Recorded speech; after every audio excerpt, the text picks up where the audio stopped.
Live from downtown Detroit, Local 4 News at 5 starts now. And we'll begin today at 5 with the weather. We've seen raindrops falling as we take a live look outside for our Mount Clemens sky cam. Now take a live look at Exact Track 4D radar, and you can see a whole lot of green and blue pushing its way here into Metro Detroit. And there's a mix in there that could turn to snow over at some point tonight, too. Let's get over to Kim Adams and the latest on the 4-1 forecast, Kim.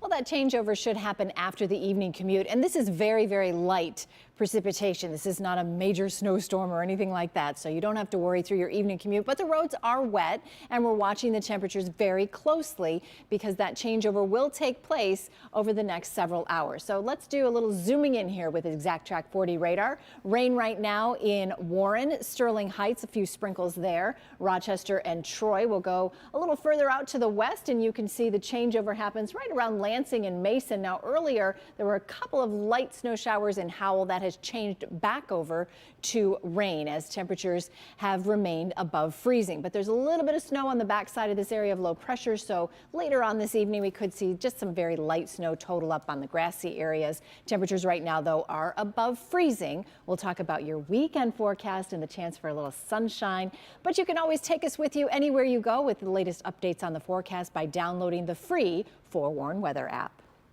All right, Kim. Now to the NFL, because we have a developing situation. Some major news involving the Lions and their possible chances of making the playoffs. Yeah, this really is major. Bernie's here with us now. Reports playoff picture may be changing. So what's this all about? Right. Nothing yet. Nothing.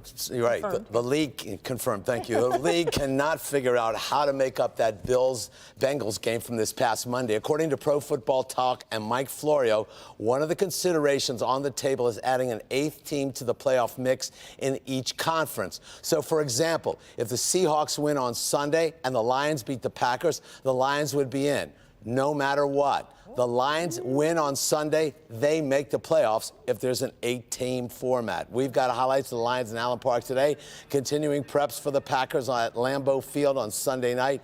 Lions really took Dan Campbell's challenge to play meaningful games in December and January to heart. Aiden Hutchinson wants this to be a regular occurrence for Detroit. It's going to be fun, and I'm just so excited, man, to be prime time, to do my intro here pretty soon for Sunday Night Football. It's going to be everything about being a primetime game and being one of those primetime teams is something that I think playing for the Lions that I want to get used to. All right, that's Aiden Hutchinson. So here's the rundown for Sunday night right here on Local 4. 6 o'clock, your Local 4 News, along with lots on the football game. 6:30, the Sunday Night Football pregame show, aptly titled 7 o'clock Football Night in America, 8:20 kickoff, Lions against the Packers from Lambeau Field. I hope it won't be frozen tundra. After the game, Sunday Night Football postgame show following the postgame show, Local 4 News. Jamie Edmonds and I will be in Green Bay, and we will fill up all that time. The least KG and I can do is come and be here and support in you the in warm that studio. effort. No question. And start the GoFundMe page so we can get rid of this cold and go. Go take care of your voice. That's exactly right. Sure.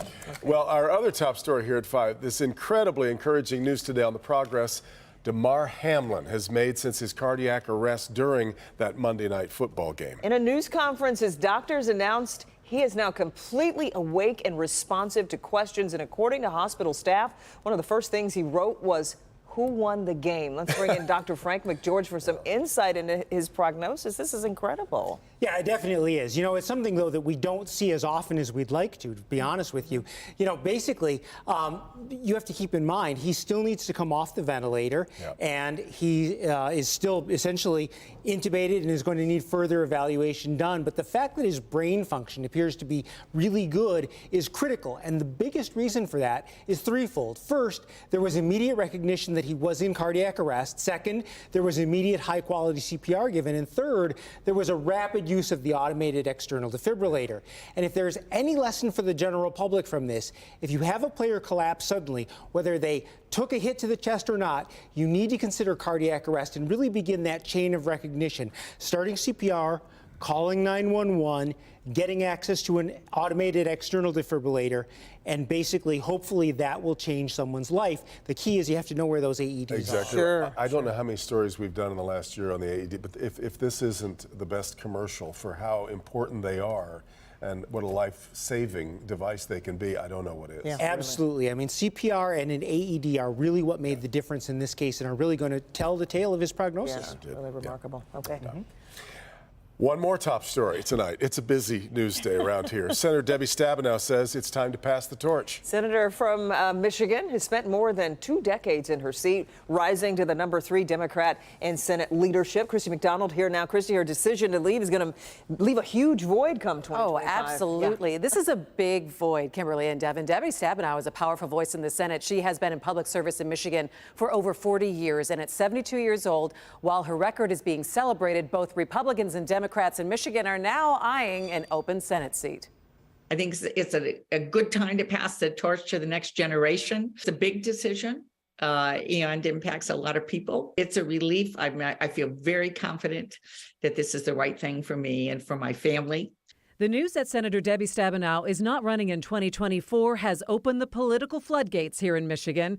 Her legacy as a longtime public servant, spanning almost 50 years, from state house to Congress to Senate, a trailblazer for women in Michigan politics, and tireless champion for agriculture, the Great Lakes, manufacturing, and mental health, makes her one of the most influential lawmakers of a generation. I'm just moving ahead to plan how these next 2 years, how we get a 5-year farm bill done. And while her legacy is celebrated, this open Senate seat will be one of the most watched races in the country. You thought 2022 was wild in Michigan? Wait till 2024.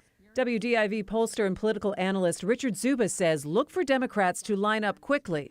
I think the formidable frontrunner here is Congresswoman Slotkin out of the Lansing seat. She is a juggernaut at fundraising. Haley Stevens, Garland Gilchrist, the lieutenant governor, often gets missed in these conversations. Mallory McMorrow, the state senator. As for Republicans, Zuba says the party is not cohesive right now and finding a candidate will take time. This is an open Senate seat. It's very alluring. But at the same time, who can bridge the gap between the Trump faction of the party? If I were John James, if I were a major Republican looking at this seat, I'd be looking at this with a very leery eye.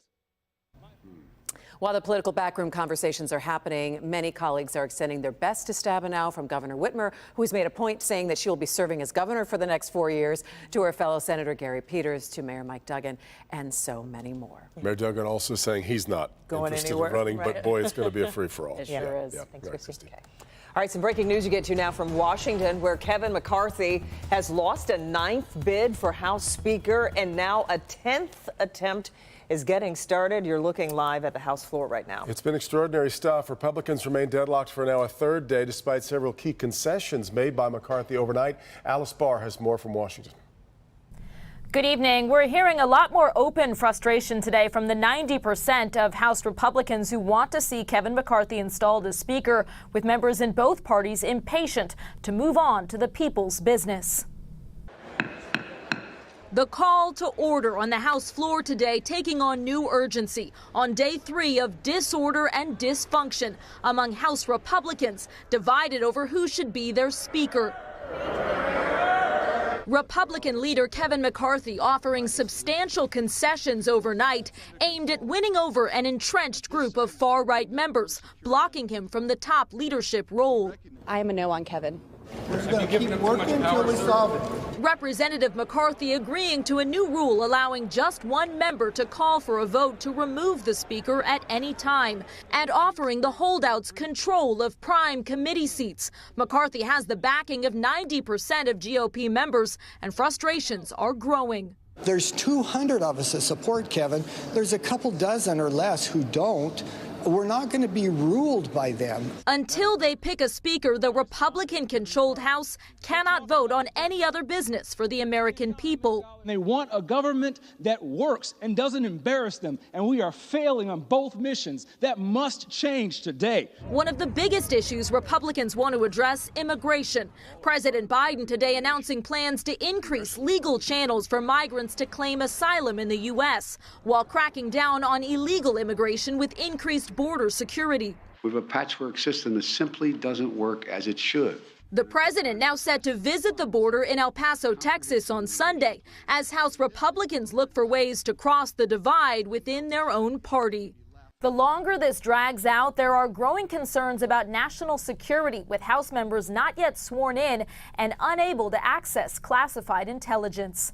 In Washington, Alice Barr, Local 4. Okay, Alice, the man accused of making anti-Semitic threats at an Oakland County temple has been ordered to go to trial. The judge ruled on the matter this morning, saying Hassan Krack should face 2 counts of ethnic intimidation. Jacqueline Francis joins us with reaction from the defense. Jacqueline.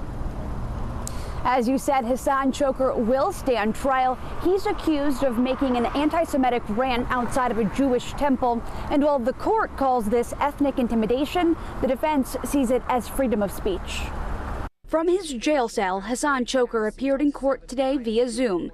Though muted, you see his frustration build as Judge Kimberly Small read through the charges. To do an act described in subsection A or B. Krack's accused of going on an anti-Semitic and racist rant in front of parents and children at Temple Bethel in Bloomfield Township last month. Excuse me, ma'am, do you support the state of Israel? One mom testifying to her terror during a previous hearing. He just started screaming, "How dare you?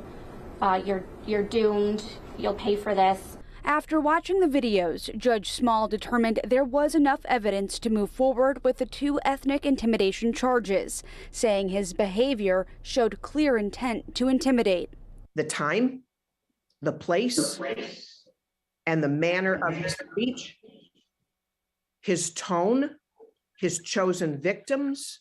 Krack's defense attorney disagrees with the decision, arguing his client's behavior is protected by free speech. There are individuals out there around this nation that have said much worse things than Mr. Krack has said, and the U.S. Supreme Court has found that to be protected speech. That's kind of what makes this country far more different and greater than any other nations around the world, is the power of the First Amendment.